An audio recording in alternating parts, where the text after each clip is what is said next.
Bienvenidos.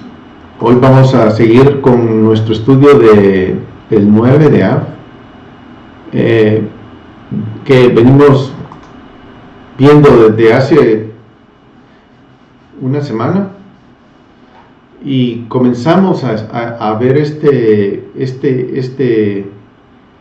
estudio que en este lado del mundo, en la mentalidad occidental que es la que nos ha educado, nos ha formado, nos ha formateado la mente, el 9 de Av aparentemente no tiene nada que ver, pero sí tiene que ver. Porque digo aparente porque normalmente no lo conocemos, no lo hemos conocido como algo que nos han enseñado y mantenemos en la mente cada año. Por cierto, que el 9 de Av, según el calendario, aquí tengo yo un calendario, se los enseño. No sé si se ve, pero es que no lo van a entender porque la cámara está al revés, por razones de practicidad. Pero bueno, el próximo, según el calendario, el próximo Shabbat cae 9 de Av y es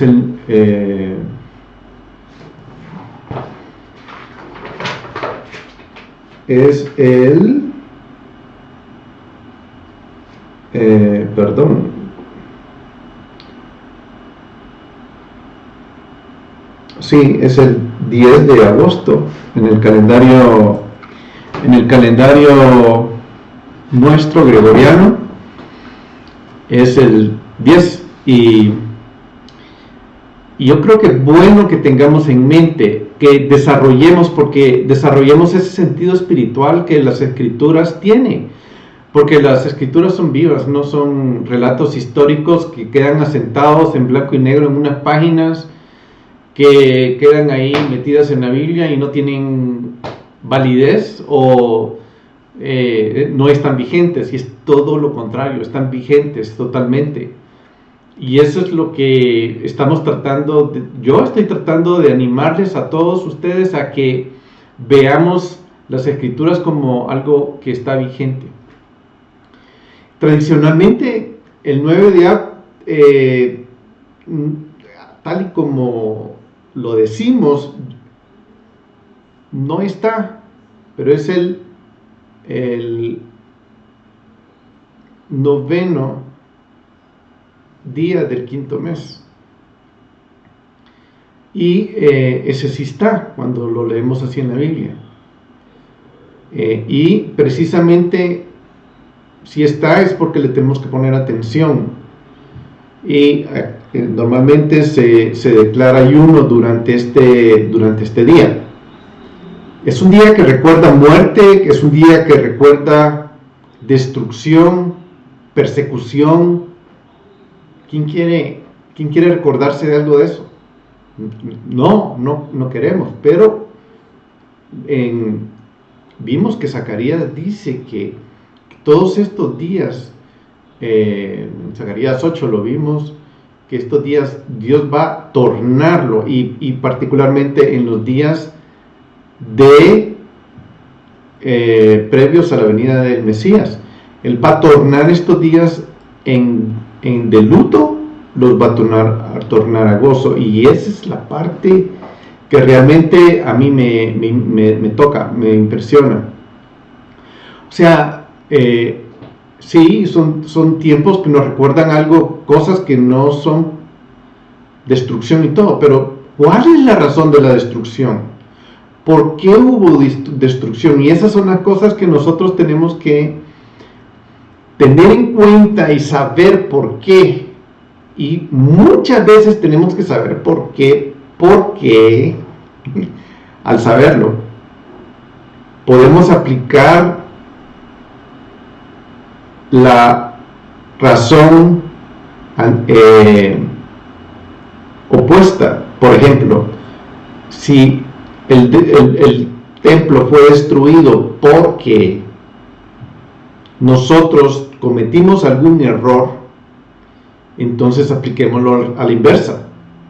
Como aplicamos ese error o hicimos ese error, hagamos lo contrario para crear el efecto contrario espiritualmente hablando. Entonces, por eso es que es importante que vayamos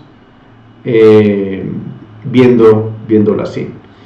Muy bien, en los videos anteriores estuve hablando, solo voy a hacer como lo que quiero es amarrarlo con lo que hemos visto antes, porque es precisamente hemos visto cosas nuevas que yo quiero como ir también afirmando, ¿verdad? Vimos como en los años antes de Yeshua, 300 años hacia adelante y posiblemente 150, 200 años después de él, o sea, alrededor de él, vimos cómo se fue entretejiendo la mentalidad, voy a decir, porque que fue siendo succionada de la Torah y siendo depositada en las personas para tener relación con Dios. Y hubo, comenzando con Nehemías, después Esdras y después Yosef ben Joezer, Yeshua ben Parajía y todos estos personajes que fueron estudiando, fueron dándole a la gente los extractos que ellos iban aprendiendo de la Torah y cómo eso fue sembrando la mentalidad de la gente durante muchos años, el conocimiento de Dios. Y estoy tomando en la época de Yeshua, precisamente, es importantísimo porque él es parte de esto, ¿verdad? Él fue parte de este entretejido, de esta base que se fue estableciendo, esa base que se fue estableciendo durante esa época. Vimos a Simeón ben Shetach, a Shemaya, que son los Abtalión también, que es otro personaje muy interesante. Se fue muy interesante porque Abtalión era gentil como nosotros, o sea, como un gentil vino a contribuir de una forma muy apreciada y fuerte en el estudio de la Torah. Abtalión hizo esa labor, ¿verdad? Fue vicepresidente o fue segundo en el Sanedrín en su época, y también después venimos a ver a Hillel, que fue otro personaje, posiblemente uno de los mayores, que ya aquí estamos hablando de los abots, que en el judaísmo le conocen como Pirkei Avot. Y vimos también que a Shammai, ¿verdad? Que entre Hillel y Shammai vimos esa historia, pero eso, los detalles no los voy a hablar, pero ellos son los que sentaron la base en la época de Yeshua, donde él mismo participó de esta base, y cientos años después, y esa es la parte interesantísima, surge tanto el judaísmo como el cristianismo, como los conocemos hoy. En la época de Yeshua no se conocía eso, y por eso estos personajes, todos estos que acabo de leer, Shammai, Hillel, Abtalión, Shamaya, ellos a sí mismos no se llamaban por su inclinación o por preferencia de un grupo, como diríamos judaísmo, cristianismo. Ya vimos, eso no existía, ni fariseos, ni esenios. Ellos no se llamaban a sí mismos con un nombre, más bien se les conocía como los sabios, como las personas tzedeks, que eran especialmente ágiles para poder leer las escrituras y extraer los sabios. Y a mí eso me gusta porque no se están afiliando a nada. Y eso es lo que en mi corazón está, el deseo de no afiliarme a un grupo ni occidental ni oriental, sino ir a las escrituras y, igual que ellos, extraer de ellas el entendimiento que estamos explorando nosotros. Entonces, eso fue lo que vimos en el video que se llamaba Cómo hacer un becerro de oro. También estuvimos viendo qué se debe hacer, qué debe haber en el templo. Ya vimos la idea de que nosotros somos el templo. Y estuvimos viendo estas escrituras, particularmente qué debe haber en el templo. Y lo que debe haber en el templo es la voluntad del Padre. Eso fue como una idea principal en el video anterior de la semana pasada. Y tomamos el Salmo 40, donde veíamos que he aquí vengo en el rollo del libro que está escrito de mí, me deleito en hacer tu voluntad, Dios mío, tu rollo está dentro de mi corazón. Es como agarrar el concepto, extraer ese concepto, ir a la Biblia, extraer ese concepto y llevarlo directamente a nuestro corazón. Básicamente, eso es lo que estamos afirmando. Y no estoy proponiendo ideas ni doctrinas humanas, las corrientes doctrinales favoritas de hoy en día. No estoy buscando eso, sino estoy buscando ir a la Biblia, y ese es otra vez el deseo de que nosotros tengamos esa habilidad de poder poner en el corazón la Torah, así como se ve en el dibujito este. Y estuvimos viendo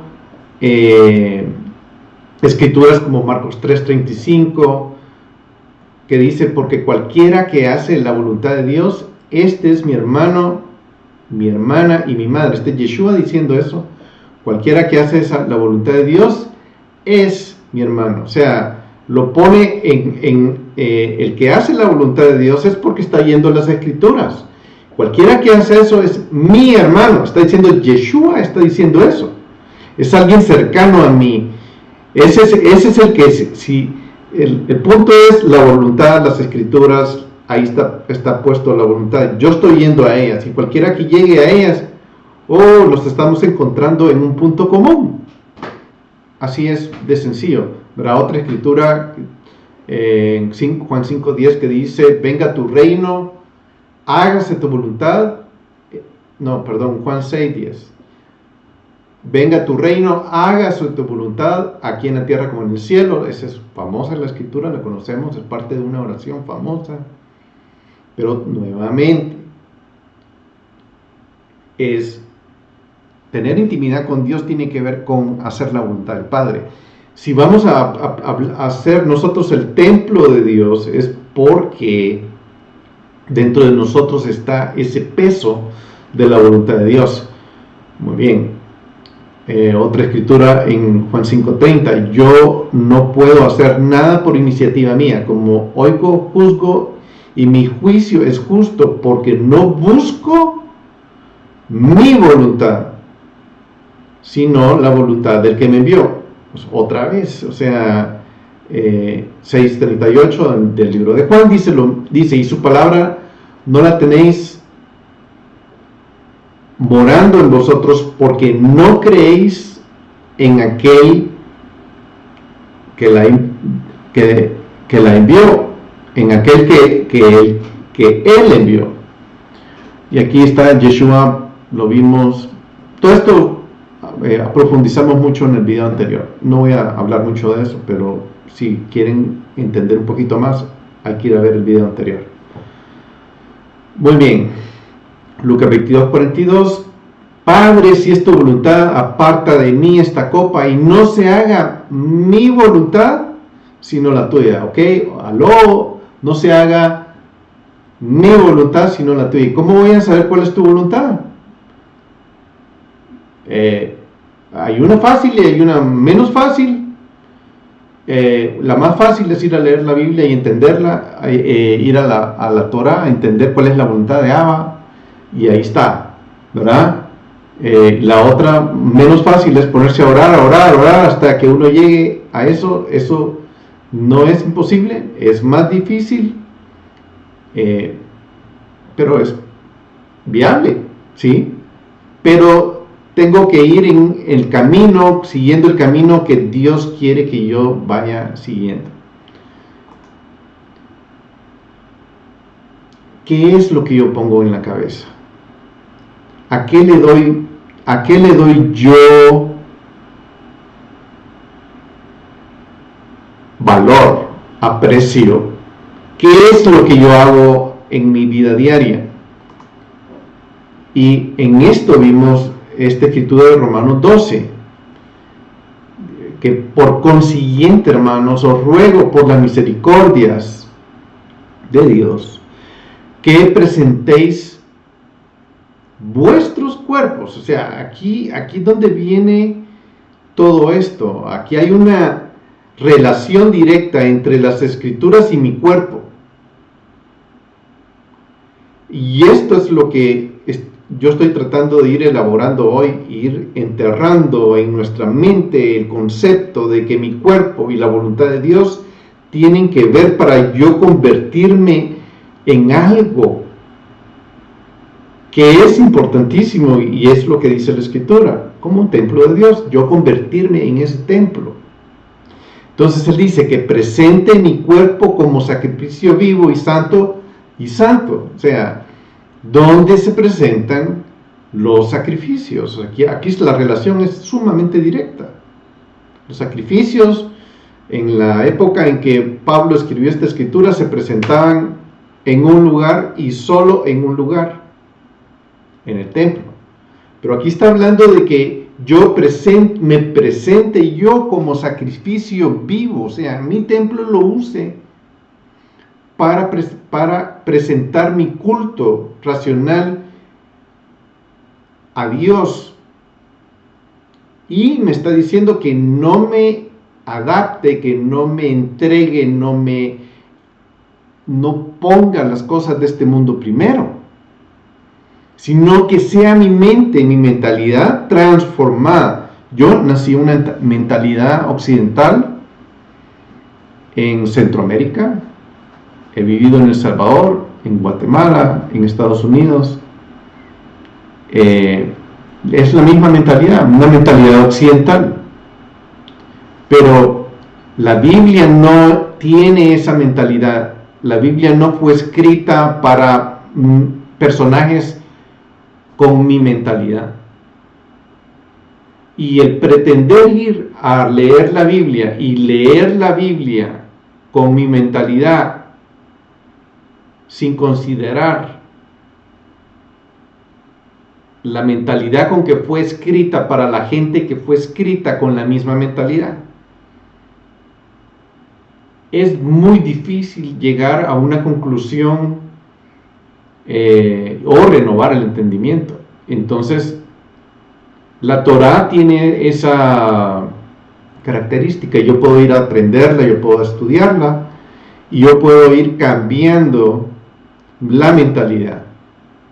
Ahora, esa actividad de ir cambiando la mentalidad está pasando. Ya sea que yo esté buscando la Torah o no. ¿Cómo así que no? Si no estoy buscando la Torah, ¿cómo voy a cambiar? Bueno, me la están cambiando. ¿Quién me la está cambiando? El mundo me está metiendo cosas en la cabeza que no tenía yo en la cabeza, pero no me está dando la opción. Ok, mira, tú, chico, puedes escoger ahora en las nuevas ideas. No, ellos no me están dando a escoger. Me están obligando a aceptar cosas que antes yo no aceptaba. como algo correcto, normal, ético, decente. Ahora estoy siendo obligado. Eso tira muchas alarmas, proféticamente hablando, porque se están metiendo en mi ámbito privado, en mi ámbito de yo y mi relación con Dios, precisamente para irrumpir, para romper, para quitar esa relación que yo tengo con Dios. Entonces están tratando de poner conceptos en la mente que lo que va a ser al final del ejercicio es destruir mi templo, como tristemente ha estado pasando en los 9 de A. Por eso la fecha es muy interesante verla, qué significa, cómo el rey de este mundo ha estado trabajando el templo en años anteriores y cómo pretende las fuerzas de maldad trabajar este templo otra vez, que es mi culto racional. Y por eso seguimos viendo esto. Entonces, Pablo está diciendo que renueve mi entendimiento para una cosa, para que verifique. Y esto es clave, esta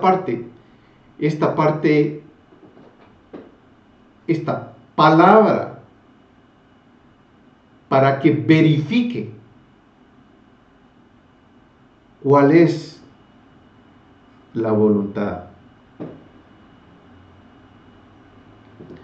Porque esta voluntad de Dios, este ingrediente que se llama la voluntad de Dios,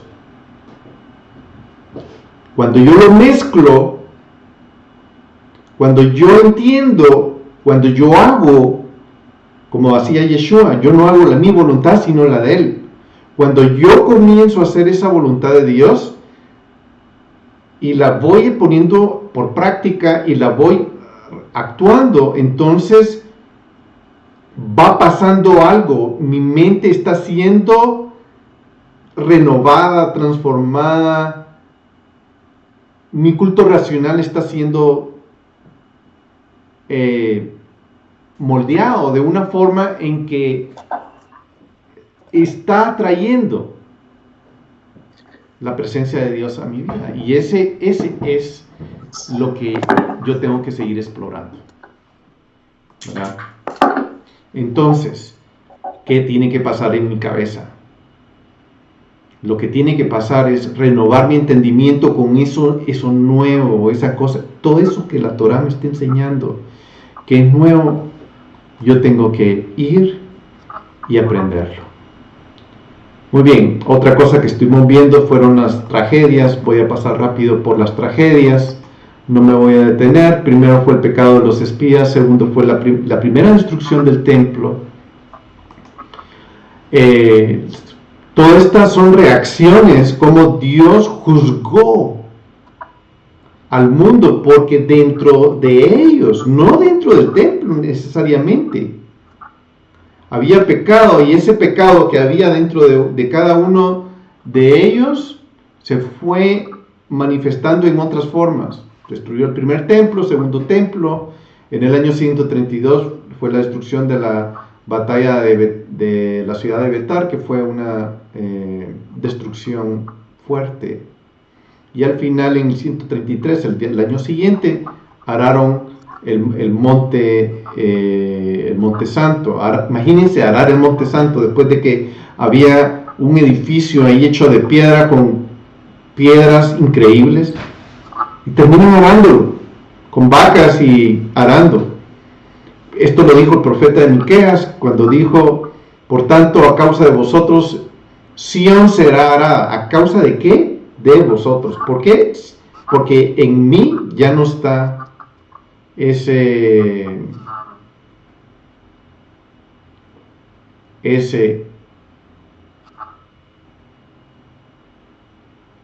temor y habitación de Dios. Y esa es la parte que vamos a ir descubriendo hoy. ¿Alguien tiene el micrófono abierto? Pues si podrían chequear, porque de repente estoy oyendo una vocecita ahí que no entiendo. Mea culpa, sorry. Ah, gracias. Muy bien. Es divertido, pero no entiendo. Muy bien. Por tanto, a causa de vosotros, si es por mi causa, es que el templo fue destruido, y por mi causa, o sea, estoy hablando por qué Dios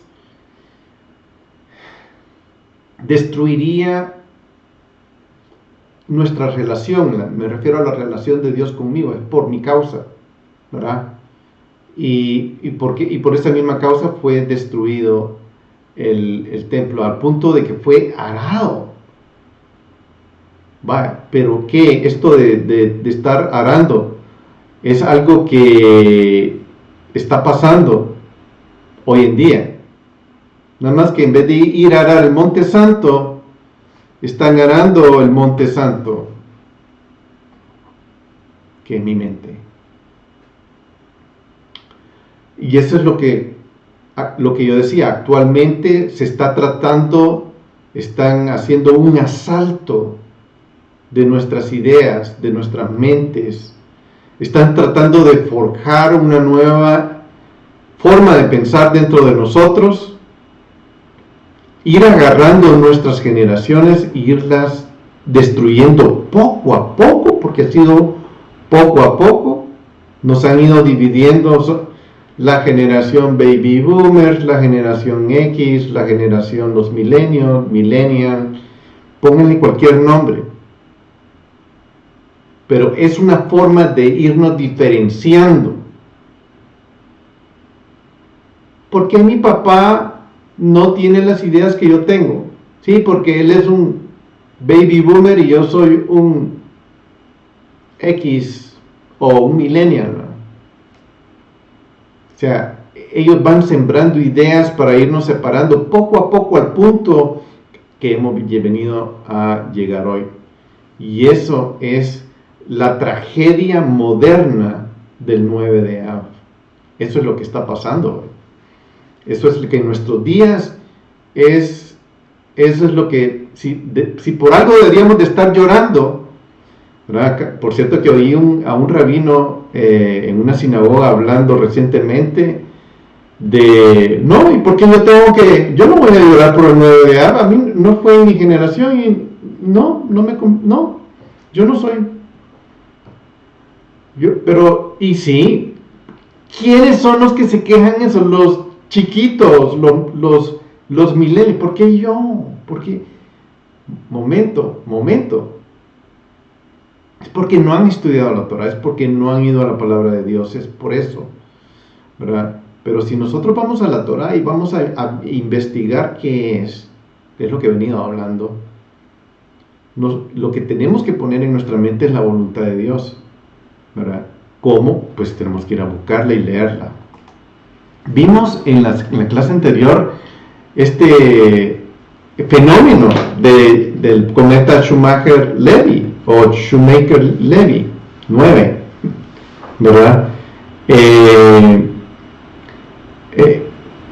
Es la única vez que uno de nuestros planetas del sistema solar ha sido golpeado por un cometa que es, sí, significativo, suficiente para crear una catástrofe fuerte.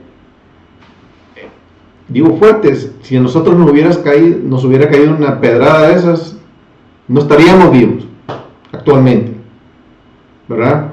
O sea, a ese punto estoy hablando. O sea, esto fue un evento de extinción masiva que había que verlo, ¿verdad? Lo interesante es que sucedió el 9 de Av y vimos. A mí me dio risa los nombres. El nombre de un sacerdote, Levita.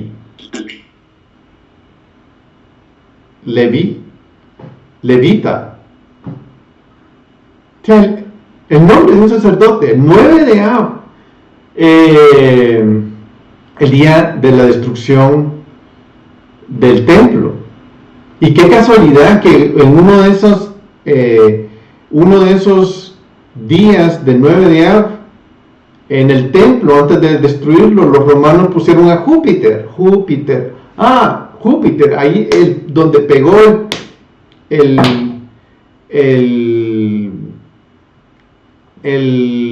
cometa. Y lo estaba observando un cometa, una sonda que habían mandado 3 años antes, que todavía no sabía que iba a pasar esto, que se llama Galileo. Y Galileo es otro personaje muy interesante, porque Galileo fue una persona que formateó la mente del hombre otra vez. Es lo que estoy hablando. Un científico que revolucionó la mente de los científicos de hoy en día.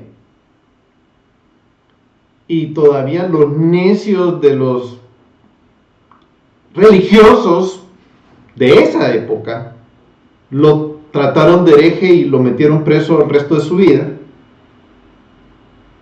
Y aquí está, Dios nos está poniendo el 9 de Av, esta situación, y la otra situación del 9 de Av, que también es increíblemente interesante, que Júpiter, que era Roma, Júpiter era un dios de Roma, que fue puesto en el templo,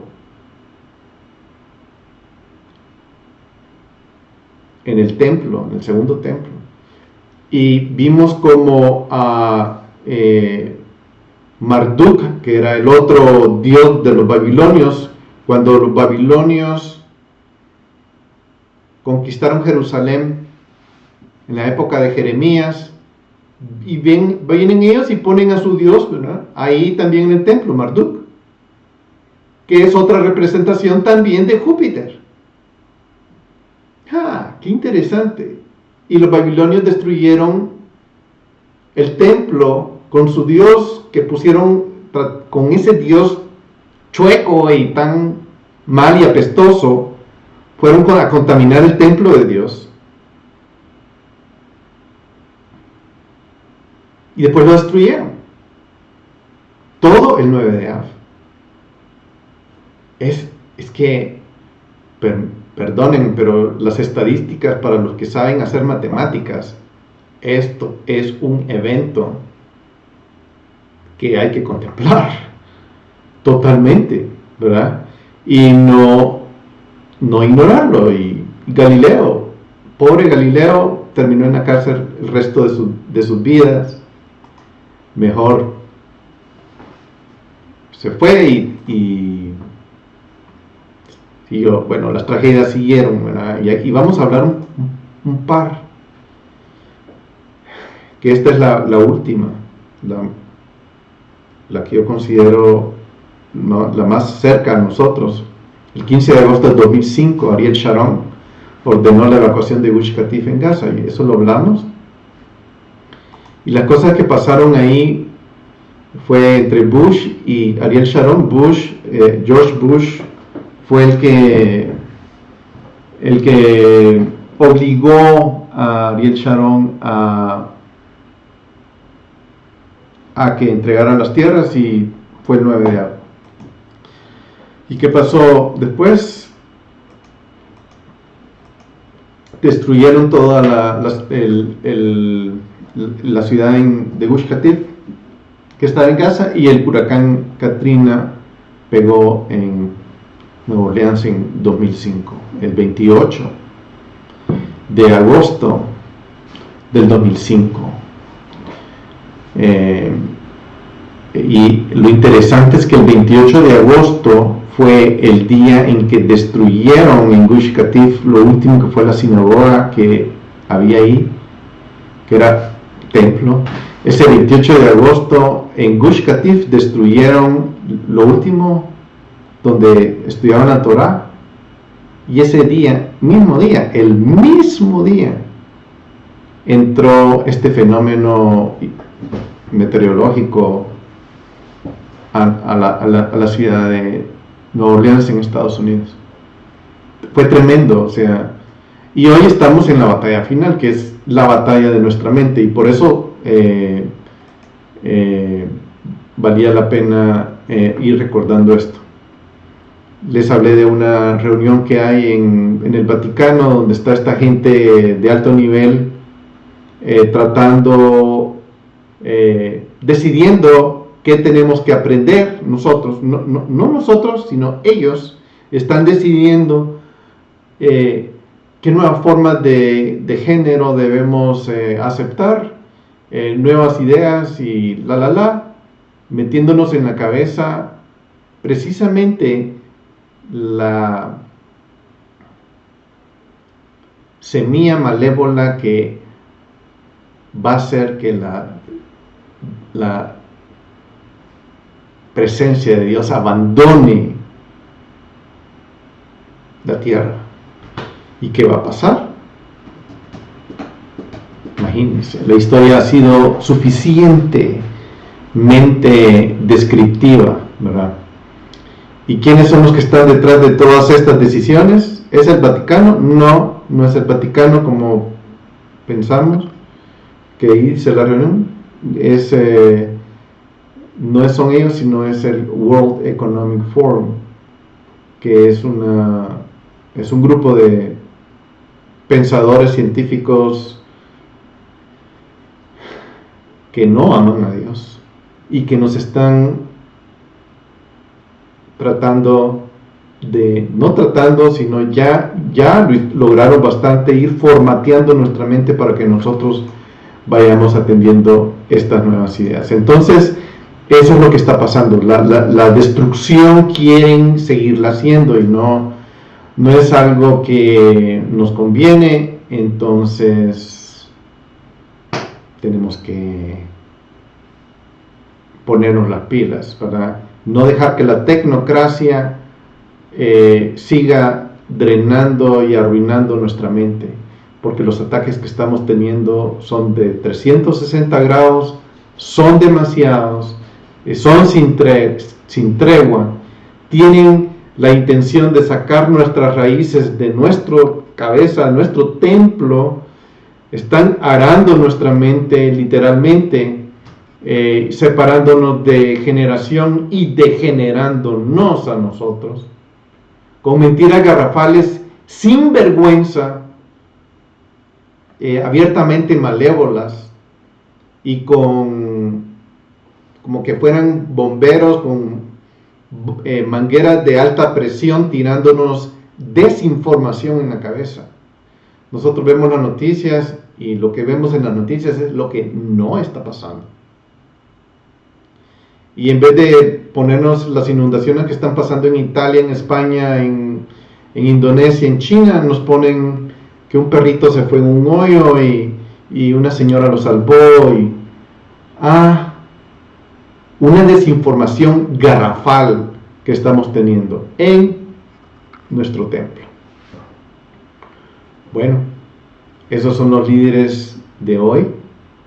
Pero nosotros vamos a seguir viendo cómo defender nuestro templo y qué poner dentro de nosotros precisamente para hacerle frente a este mal que viene por delante. Y por eso el 9 de Av sigue cobrando víctimas y las víctimas no se están dando cuenta.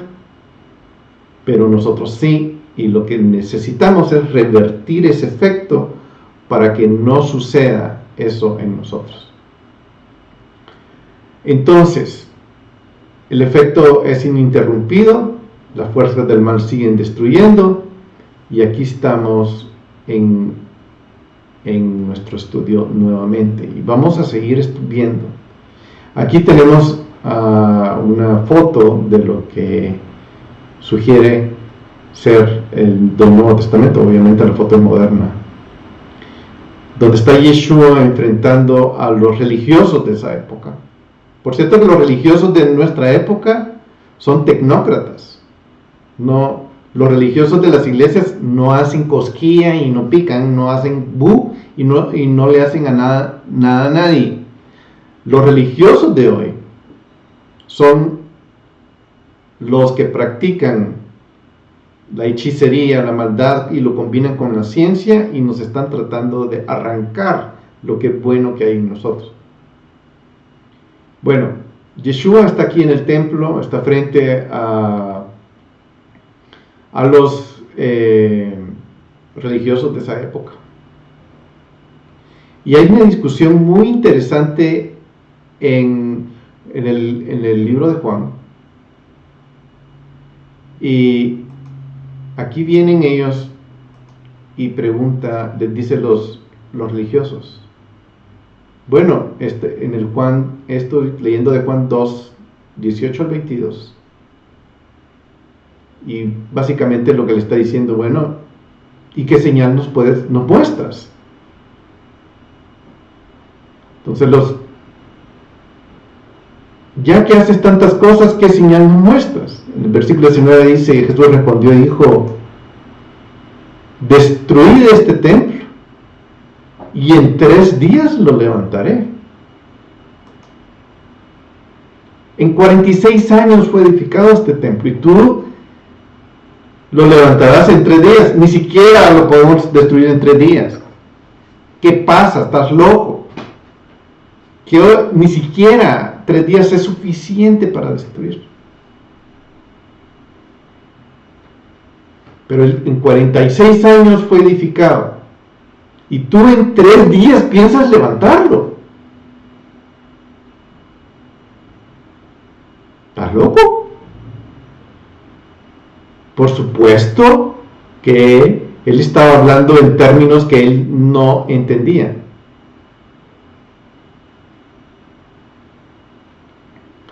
Entonces los judíos dijeron,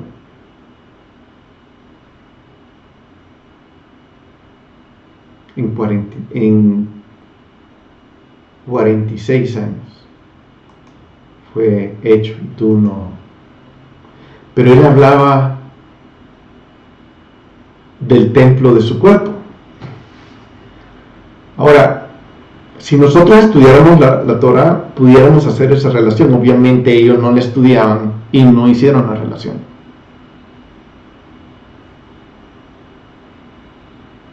Él estaba hablando del templo de su cuerpo.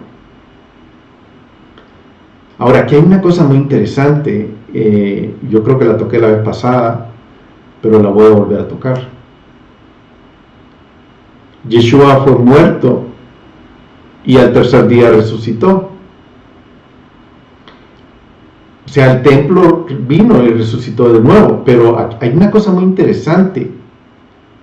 Si nosotros estuviéramos hablando del templo físico, y ya hemos hecho la relación, para Dios un año es como, un día es como, o un año, ¿cómo es? Un día es como 1000 años y 1000 años como un día. Contemos.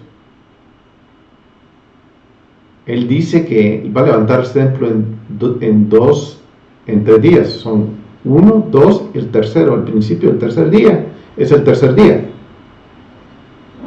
O sea, 2000 años. Contemos 2000 años después de Yeshua. Venimos de aterrizar a esta época. Y precisamente en esta época es donde nuestra mente está siendo atacada en formas que nunca en la vida habían sido atacadas masivamente a toda la población del mundo. Masivamente está siendo atacada. 2000 años después. Y ya llegamos a un punto en que esto se ha puesto complicado. Pero el templo, si nos ponemos a pensar, ya está siendo reconstruido.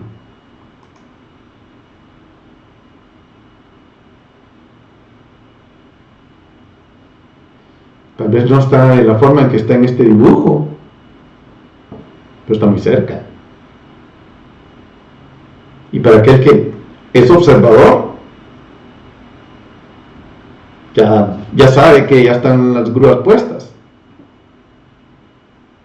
Ya sabe que ya está el material, ya sabe que ya están las piedras, ya sabe que ya están los planos, ya sabe que ya está el arquitecto, ya sabe que están trabajando, ya saben que está funcionando, ya sabe que debajo de la tierra está pasando algo muy interesante en Jerusalén.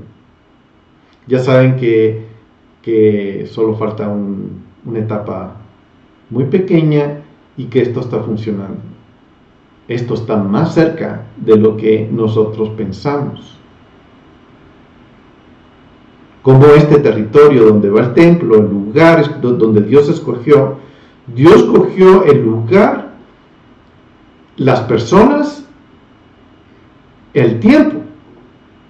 Precisamente esas son las tres cosas que en el libro de Levítico habla que son santas para Dios: el lugar, las personas y el tiempo.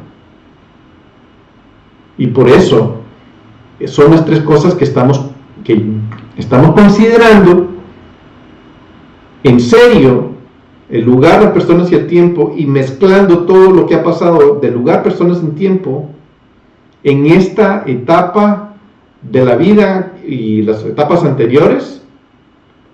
Porque si vemos para atrás y vemos lo que ha sucedido en el tiempo, podemos ver hacia adelante y decir: vemos qué está pasando. Tenemos una amplitud. Aquí estamos viendo por el espejo retrovisor. Pero si vemos para adelante, tenemos una amplitud más interesante. Y si las escrituras las tenemos en la mente y las tenemos adelante, podemos tener una visión más interesante. Podemos prever. Y esa palabra me gusta un montón. Podemos prever. Porque esa palabra la vamos a ver en este momento. Podemos ser sensatos y prever, porque la escritura nos enseña a hacerlo. Y vamos a verlo. Claro, hay quienes se espantan. ¡Ay! Están haciendo el tercer templo, el anticristo. Va. No leyeron la Torah. Ok, perfecto. Hay que leer la Torah. O sea, no, pero con la mentalidad correcta. Y eso es porque no tenemos la base escritural, que es lo que estuvimos viendo hace 2 videos, correcta. Entonces nos espanta lo que viene adelante. Porque lo vemos con la mentalidad griega, romana, occidental. Y eso no es una buena mezcla. Muy bien, entonces vamos a examinar algunos aspectos del templo en el pasado, en el presente y en el futuro. Vamos para adelante. Entonces, y vamos para poder tener esa perspectiva amplia y no ver por el espejo retrovisor, sino ver para adelante. Voy manejando y voy a ver para adelante y ver ampliamente lo que vamos a examinar. Pero para poder hacer eso proféticamente tenemos que ver lo que nuestros padres o los patriarcas vieron, porque ellos también iban manejando y vieron hacia adelante y vieron ampliamente. ¿Por qué vieron ampliamente? Porque vieron la voluntad de Dios ejecutándose. Y ese es el ingrediente, uno de los ingredientes más importantes para poder tener ojo de águila profético en lo que viene, es conocer la voluntad de Dios, ¿verdad? Entonces veamos, ¿verdad? Aquí tenemos a Abraham teniendo un momento muy difícil. Dios le dice que le presente a su hijo primogénito y que se lo entregue y lo sacrifique. Él está a punto de hacerlo. Y se llamó Abraham a aquel lugar con el nombre de Jehová Jireh. Él estaba ahí en medio de esa agonía, Él estaba en medio de esa agonía. Y sufriendo. Dios lo llevó al punto. Pero él conocía la voluntad de Dios y él fue a hacer eso porque él quería hacer la voluntad de Dios. Pero ¿qué vio él? O sea, aquí estamos viendo lo mismo que en el slide anterior vimos. Estamos en el mismo lugar, viendo por el retrovisor de un carro el templo, pero él está aquí 4000 años antes que hoy, y está en esta situación donde no hay nada. ¿Qué es lo que vio? Él vio el monte, y dice, y llamó a Abraham a aquel lugar con el nombre de Jehová Jireh, como se dice hasta hoy, en el monte de Jehová se verá. En la mente occidental, y bueno, nos han enseñado que Él les proveerá, y sí, y está relacionado con la provisión del cordero, que fue del animal que fue sacrificado, porque un ángel detuvo la mano y detente, ¿verdad? Le detuvo la mano a Abraham, no soy yo, por supuesto, y vio cuál era la voluntad de Dios. En ese monte él vio, porque la palabra prever, él previó el plan de Dios, él supo cuál era la voluntad de Dios. Y su primera visión del templo fue ver el monte, pero él puso por primero hacer la voluntad de Él. Padre, yo quisiera no pasar esta copa, pero que se haga tu voluntad y no la mía. Él tuvo la misma actitud, y él pudo, al ser obediente, coronar su templo. La Shekinah, la presencia de Dios, entró en Abraham y le dio a conocer la voluntad de Dios. Incluso el Evangelio en Gálatas habla de que Abraham fue el primero en conocer el Evangelio. ¿Verdad? El Evangelio no es el Evangelio doctrinal que enseñan en los seminarios. Era una broma, perdón. Sino la voluntad de Dios. ¿Cuál es la voluntad de Dios?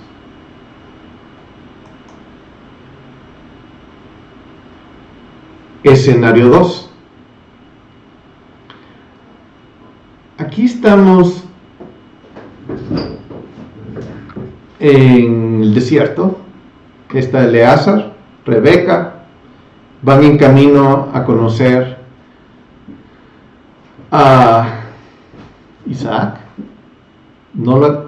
Isaac no conocía a Rebeca. Pero en este punto hubo un encuentro divino, porque el encuentro divino que tuvo Abraham fue precisamente en el monte, pero Isaac no fue en el monte, sino fue en el campo, fue en un lugar como más abierto, como la tierra prometida. Y dice Génesis 24, versículo 62. Isaac había venido a ver la Jairoi, pues habitaba en la tierra de Negev. Y por la tarde Isaac salió a meditar al campo y alzó los ojos y miró, y aquí venía un camello. Y Rebeca, hola, alzó los ojos, y cuando vio a Isaac, se bajó del camello. Y Rebeca viene, se tapa, y fue el momento en que se ven. Pero el lugar es muy interesante. El pozo del viviente que me ve. Ahí estuvo la presencia. Pero aquí hay una relación. Primero vimos una relación interesante entre Abraham y el lugar. Ahora, claro, el lugar es como el lugar físico del templo. Pero hoy hay una relación más interesante, o digamos de otro ángulo, ¿verdad? Donde se ve, aquí está Isaac viéndola, y hay una conexión, obviamente una conexión con ella, que va a ser su futura esposa, pero hay una conexión con Dios también. El viviente que me ve, el existente, el que vive, que me está viendo, el que existe, es Jehová, el que nos da vida. Hay una parte aquí que tiene que ver con el templo, sí.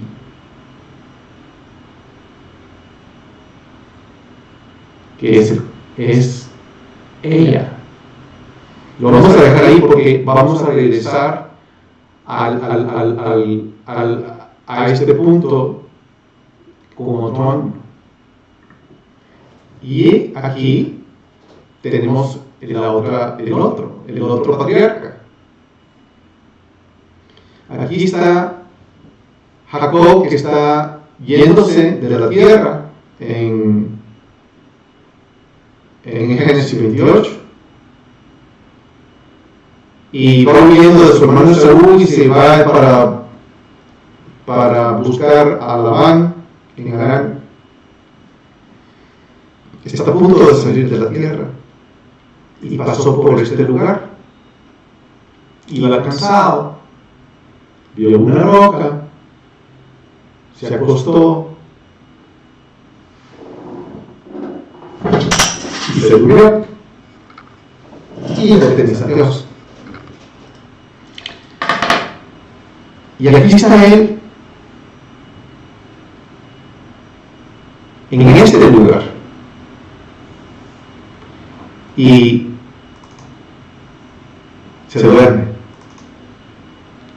Comienza a tener un sueño de ver ángeles que suben y bajan de este lugar. Está durmiendo.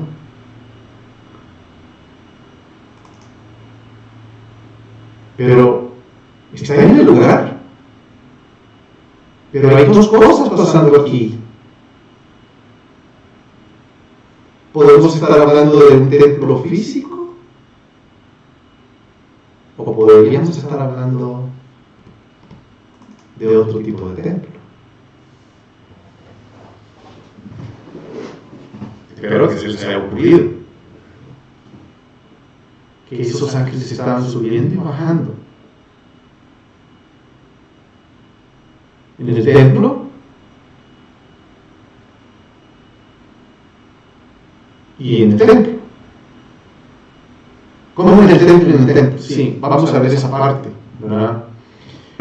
Bueno, de esa experiencia despertó y dijo: ciertamente Jehová está en este lugar. Y yo no lo sabía. Está durmiendo. tiene esa percepción. Ángeles están subiendo y bajando del cielo. Fue tan fuerte esa experiencia de ver estos ángeles subiendo y bajando, donde él estaba, porque él estaba ahí, en el lugar. Tuvo miedo y dijo, cuán imponente es este lugar. Esto no es más que la casa de Dios. Y esta es la puerta del cielo.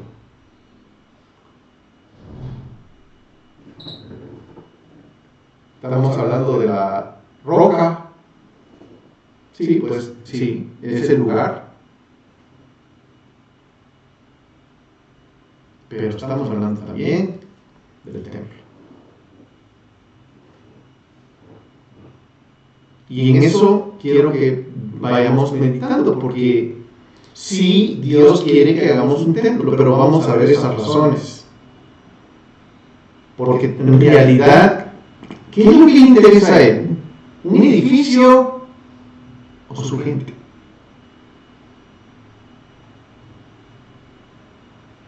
Esos ángeles, ¿de dónde tienen que salir?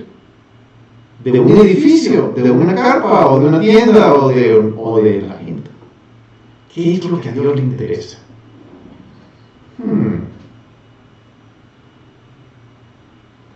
Pensemos, meditemos. ¿Ese es el lugar? Entonces, esa casa de habitación, ese templo que es el Hijo, esto no es sino la casa de Dios.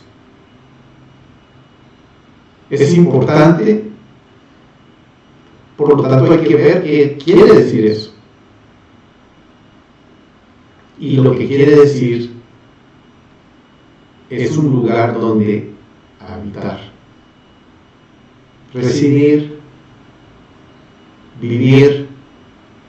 Es el lugar donde yo voy a existir, donde yo estaré, donde yo voy a vivir, donde yo voy a protegerme de todo.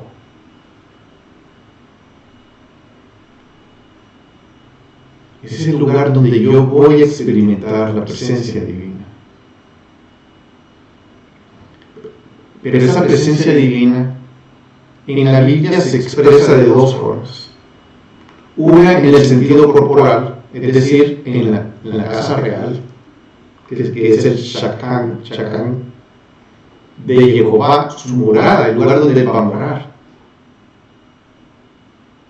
Y otra en sentido abstracto, que es sombra de, o sea, eso es lo abstracto, es lo sombra de. O sea, que hay dos formas en que podemos verlo, y por eso es que estaba hablando yo cuando vi a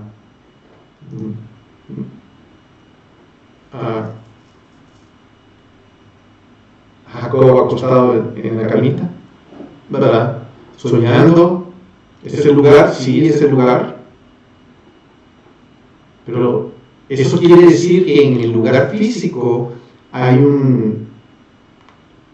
algo ahí, y sí, Dios estima, decide, ubica un lugar físico, pero ese lugar físico tiene un propósito.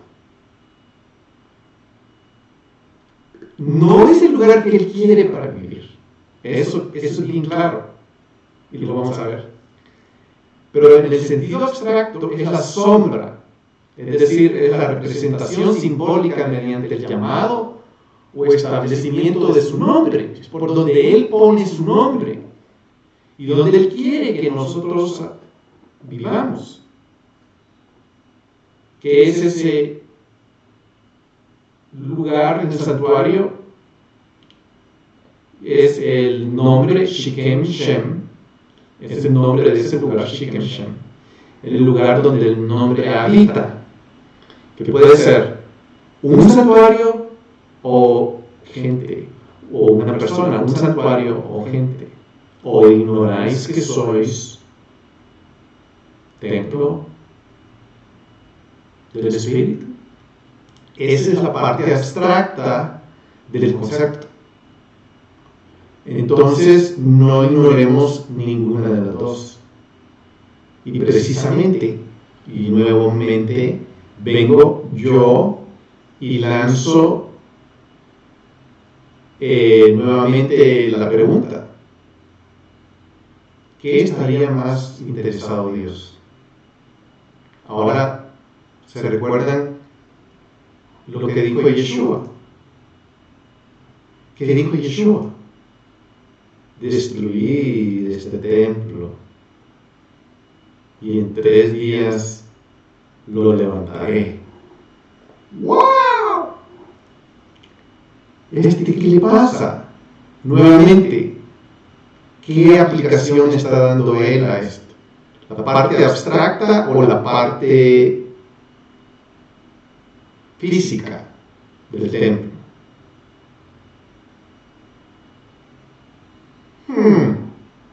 Las dos. Sí, las dos. ¿Por qué? Porque está hablando de su cuerpo, que es la más importante. Entonces, si él dice, destruid este templo y en 3 días lo voy a levantar, y lo levanta en 3 días y no solo levanta a él, sino nos levanta a nosotros. Y nosotros somos levantados con él en esa línea de pensamiento que él está sugiriendo, que tomemos y guardemos en nuestro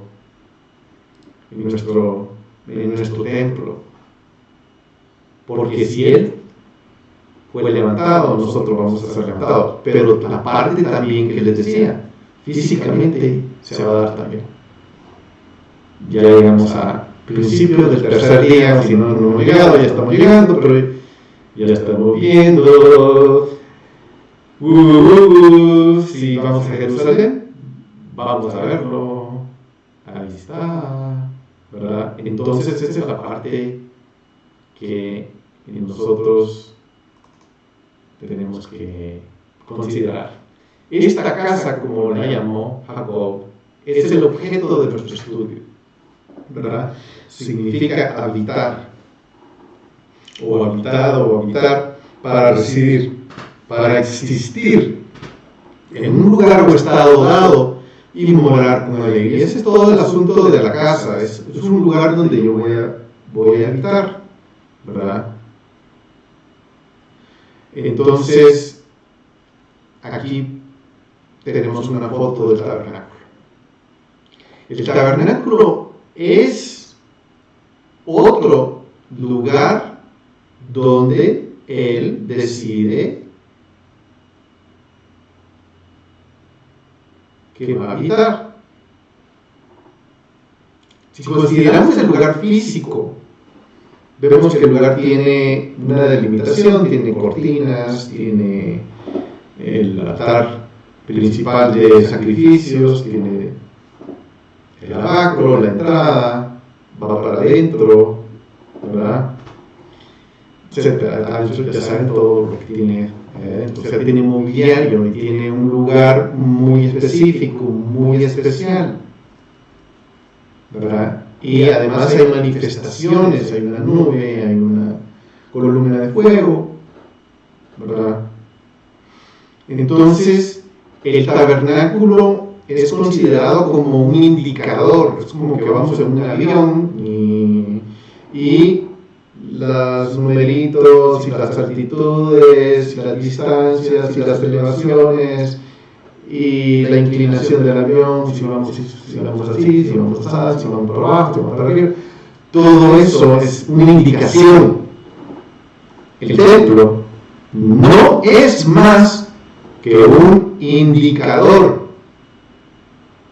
Es como ver los controles de un avión que nos van llevando hacia un lugar. Sí, vamos bien, de repente una nube se nos pone enfrente, no veo, ¿verdad? Sí, pero vamos bien, mira, vamos a 2000 pies, no, vamos a cuál, etcétera. Uno puede saberlo, piloto sabe. Y así como los instrumentos son indicadores, el templo es un instrumento.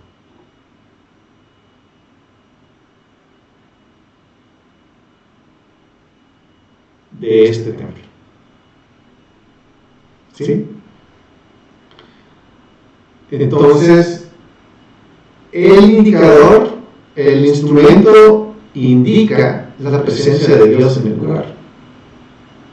Y como le dijo el profeta Natán a David en 2 Samuel 7:6-7, pues no he morado en casa desde el día en que los saqué de Egipto a los hijos de Israel hasta hoy, sino que he andado, la palabra ahí es mitjalek, o jalek, errante en una tienda, en un tabernáculo, donde quiera he ido con todos los hijos de Israel. Hablé palabra a alguna de las tribus de Israel, a la cual haya ordenado que pastoreara a mi pueblo Israel, diciendo, ¿por qué no me habéis edificado una casa de cedro?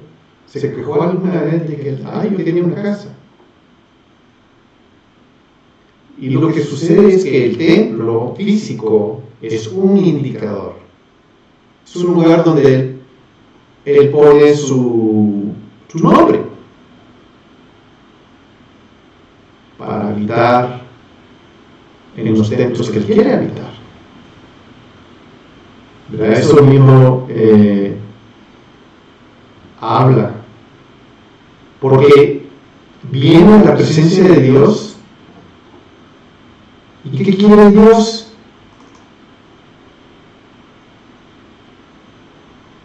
Dice Levítico 26:11-12, además haré mi morada en medio de vosotros, y mi alma no os aborrecerá. Andaré entre vosotros y seré vuestro Dios, y vosotros seréis mi pueblo. Entonces, ¿qué quiere Él? Ir y habitar en una cajita, un pedazo de cuarto que es bien chiquito, que es mínimo y todo apretado, y que una vez al año viene y se presenta en un arca, y eso es lo que Él quiere. No. ¿Qué quiere? Quiere estar con nosotros, habitar con nosotros. Andaré, caminaré con ustedes, y yo seré para ustedes su Dios, y ustedes serán mi pueblo.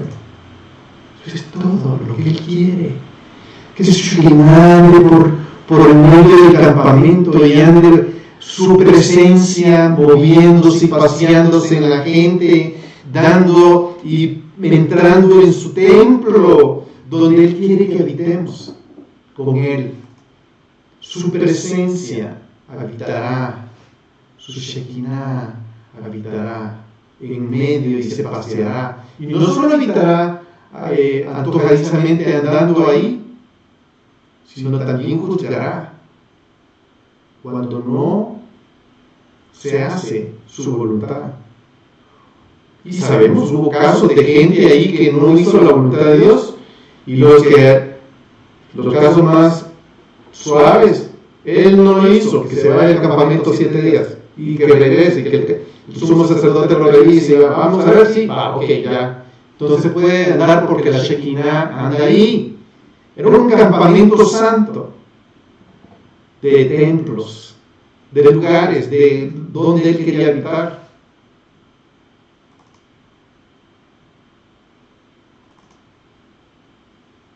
La gloria de Dios andaba en medio de ellos. Y se presentaba, juzgaba. Y cuando actuaban mal, unos iban en el hoyo, se los tragaba la tierra, otro el fuego se los quemaba, los juzgaba. Porque Él sabía quiénes eran, Él sabía quiénes eran específicamente porque veía quiénes eran. Sabía que habían puesto en su templo y no era Él, no era su voluntad. Él guardaba su campamento. Los conocía a todos uno, por nombre. Y su Shekinah cuidaba a Israel. Le daba de comida a cada uno, le daba sombra a cada uno, le daba calorcito a cada uno, tenía aire acondicionado en un día y tenía calentador en la noche. Su presencia cuidaba, y todo era a partir del templo, a partir de su tabernáculo. Era el indicador, porque la gente viendo el tabernáculo podían definir y saber qué era lo que Dios quería. Pero Él es el que estaba ahí, en su templo.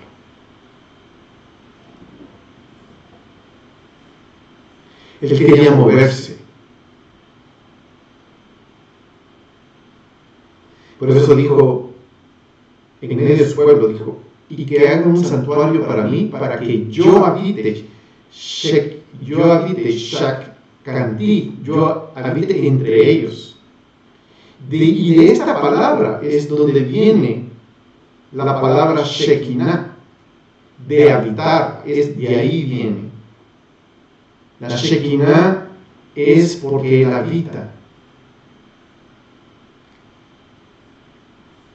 en nosotros. Éxodo 29 dice que Él habitará entre ellos y será su Dios. Shekinah es un término que es que es abstraído, nosotros decimos, la Shekinah de Dios. Sí, pero quiere decir habitar. Dios anda buscando dónde habitar. Y por eso es que Él lanzó la visión de la gente cuando le dijo que Él buscaba una nación santa y un reino de sacerdotes, porque son los que están alrededor de Él. El propósito del templo físico era inspirarnos para convertirnos en el templo para su Shekinah y habitar juntos.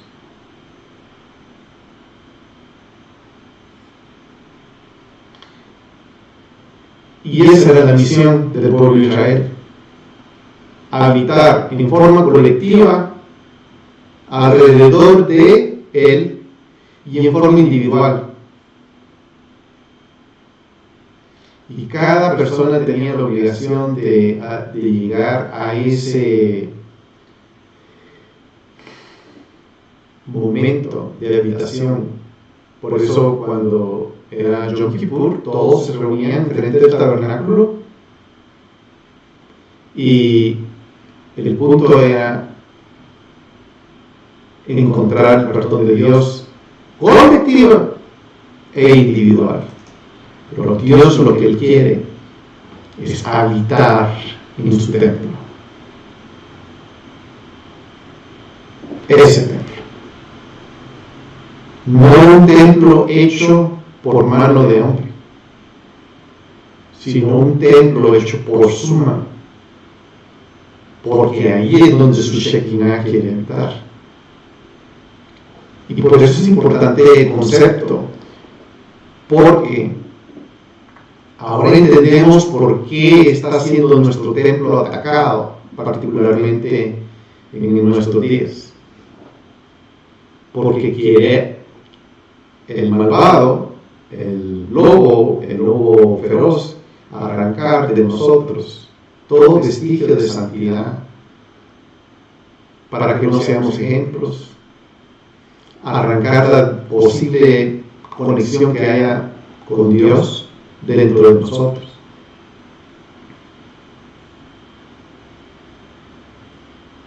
Eso es lo que quiere Satanás en estos días.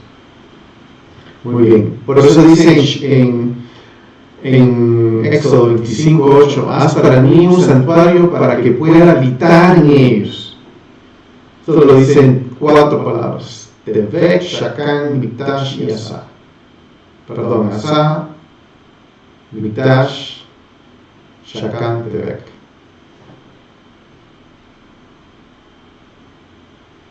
Shakan, Shekinah. Habitar en su santuario. Haz un santuario para mí, para que yo habite en ellos. Básicamente eso es lo que Dios quiere.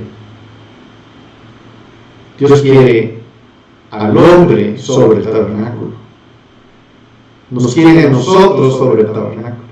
Nos quiere a nosotros sobre el templo. Porque su Shekinah quiere, Él quiere que habite aquí.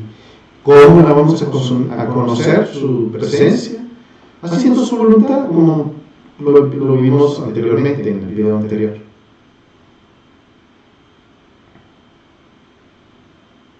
Adán habitaba en la presencia de Dios. Adán y Eva habitaban en la presencia de Dios. Su Shekinah estaba en ellos.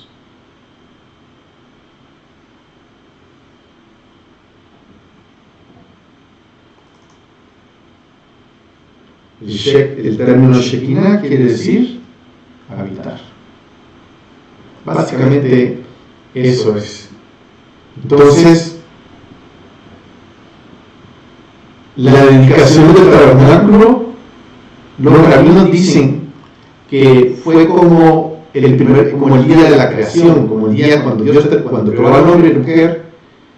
Eso fue como crear, como ir de regreso al día, a la creación, porque en la dedicación del tabernáculo, por cierto que se dedicó el primer día del año, ¿sí? El primero de Nisan.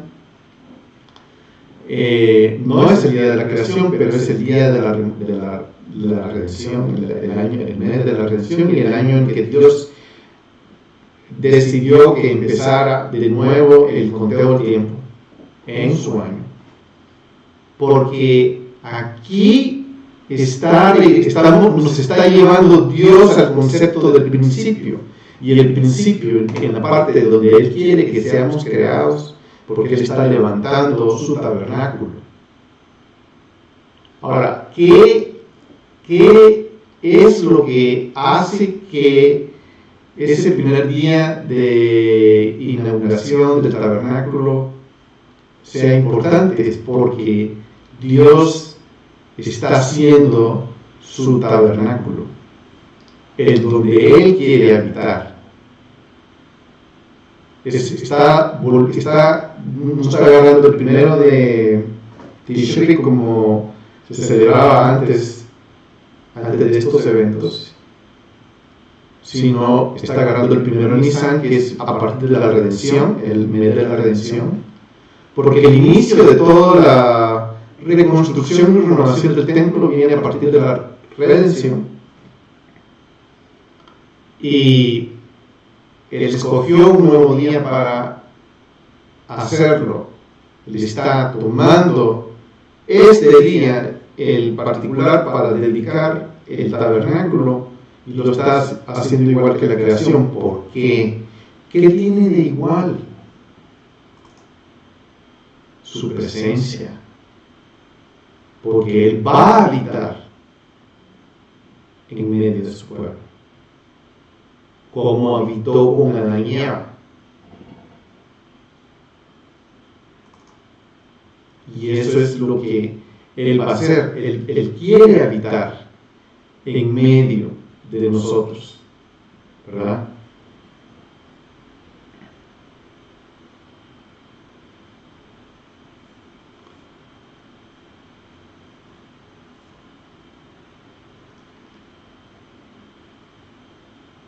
Él está haciendo un cuerpo. O sea, vimos que había dos posibilidades o dos formas de verlo, una abstracta y una física.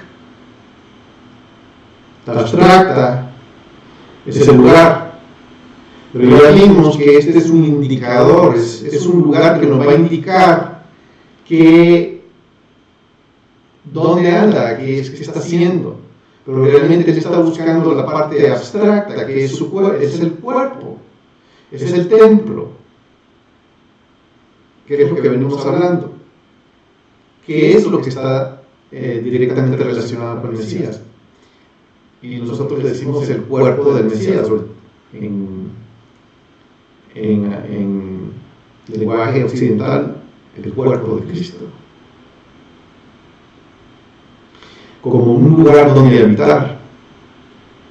Pero para poder habitar de esa forma, tenemos que regresar a la idea del jardín del Edén, ¿verdad? Porque es el perfecto ejemplo. El jardín del Edén es el ejemplo perfecto de cómo Dios quiere habitar con nosotros. Precisamente de esa forma termina Apocalipsis. De la misma forma, como inició la Biblia, así termina. O sea, de la misma forma es la epítome de la idea principal de cómo Dios quiere habitar con nosotros, como habitó con Adán y Eva. Entonces, viendo eso, nos lleva a tener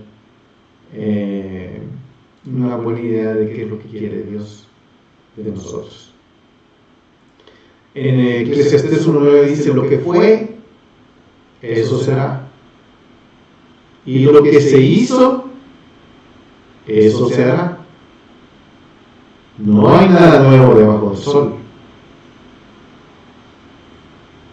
Pero en esta idea, lo que Dios hizo desde el inicio, en el principio, en el jardín del Edén, es el lugar ideal de habitación. Por cierto que hay una... Edén quiere decir delicia, placer.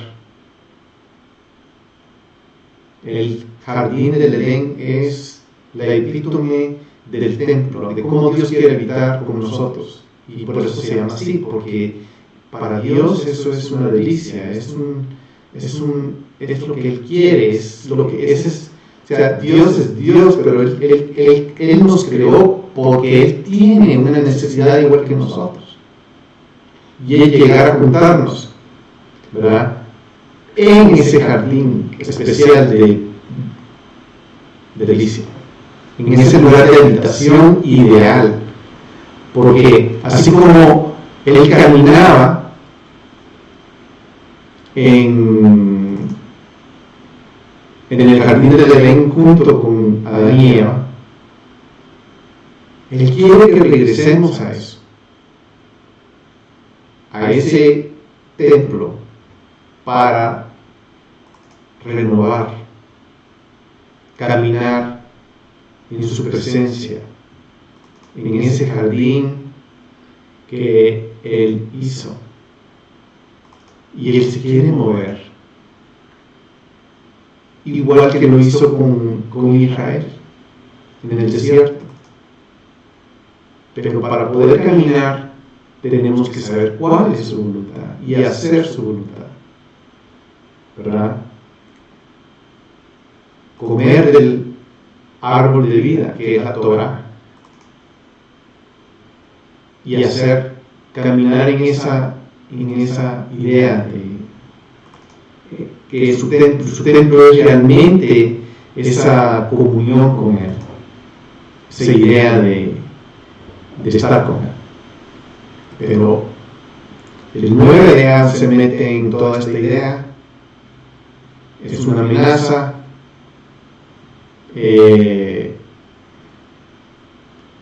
es algo que realmente nosotros debemos de meditar y pensar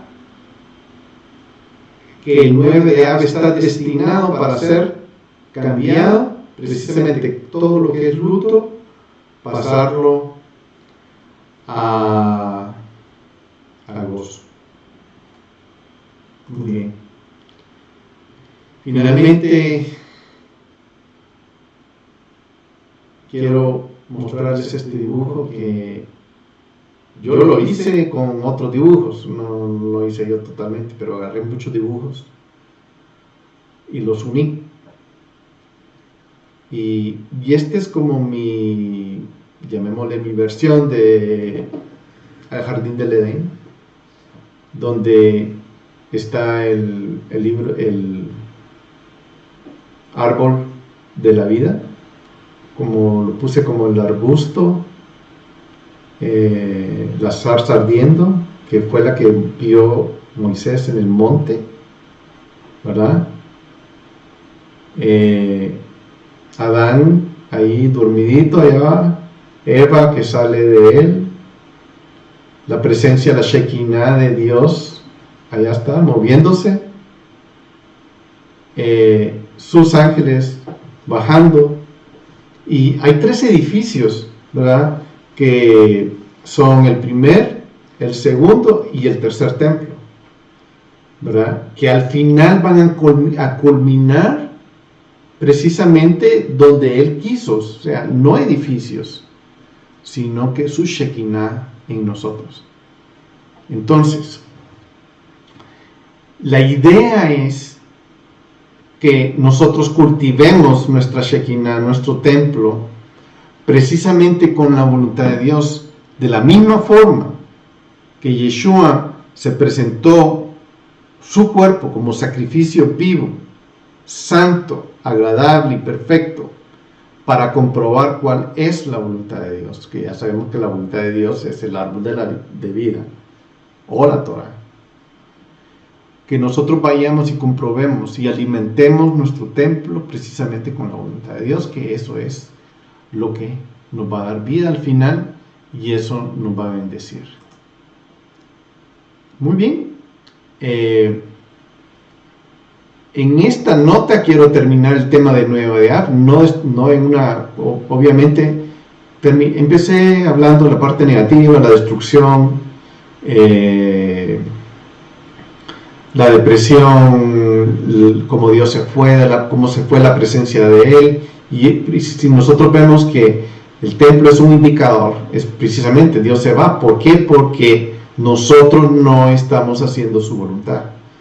Entonces, en esa nota quiero terminar el 9 de Av para que nosotros sepamos cuál es la voluntad de Dios, agradable y perfecta, para construir nuestro templo. Y así comprobamos su voluntad. Dios está haciendo el templo y lo está construyendo. Y está pronto a terminarlo. Viene la fecha para terminar esto. Así que en ese sentido seguimos caminando en nuestro tiempo, en nuestro senda profética, en el camino del tiempo, porque el tiempo nos va señalando por dónde vamos caminando, y obviamente nos vemos la otra semana y seguiremos en nuestra senda del tiempo profético. Que el Señor les bendiga y les guarde, y nos vemos en la próxima. Adiós.